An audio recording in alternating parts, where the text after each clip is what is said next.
First, a response to my colleague, Assemblywoman Morales. I think I heard you say that when you have that unexpected revenue at $300-some million, it's our duty to reinvest it.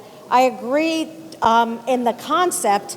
In my opinion, it's our duty to either reinvest it, meaning back to the taxpayers, or, as Assemblyman McGuckin said, return it to the schools that were artificially capped. I don't think a rec center trumps a artificial school funding cap. And, one thing that was said was really not in the realm of reality, to say that we should have advocated harder. I don't know. I happen to see hundreds, if not thousands, of children and families. You can ask your colleague on your side of the aisle, Assemblywoman Sweeney, how many Highlands families came down here and wrote and called and texted, "You guys got not one penny. I got not one penny." So please don't insult us and say it's for lack of advocacy. I mean, we were doing all kinds of gymnastics and we got zero. So that to me is beyond the pale to even say that. Secondarily, we're going to talk about some numbers here.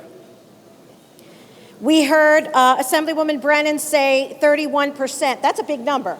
That's a scary number, and I agree with you on that number. You know what else is a scary number? 30. 30 was the number of years that Jersey City went without a property tax revaluation. They went from 1988 to 2018. That's like an entire generation that they went without property tax revaluation. So you know what that did? And I know this for a fact.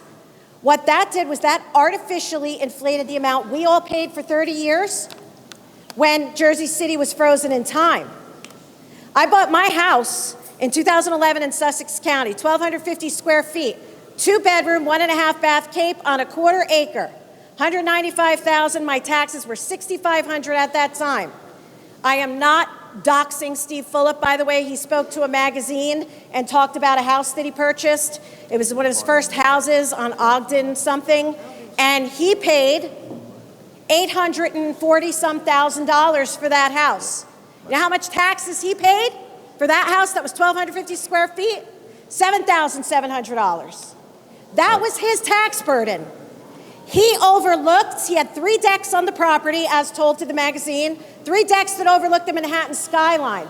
I was a single mom, and I had a palatial, broken down deck overlooking a used basketball hoop I bought for my son.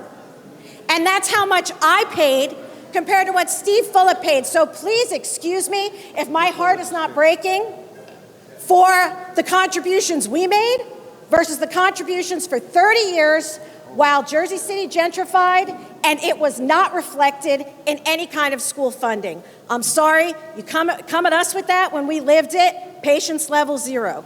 Thank you.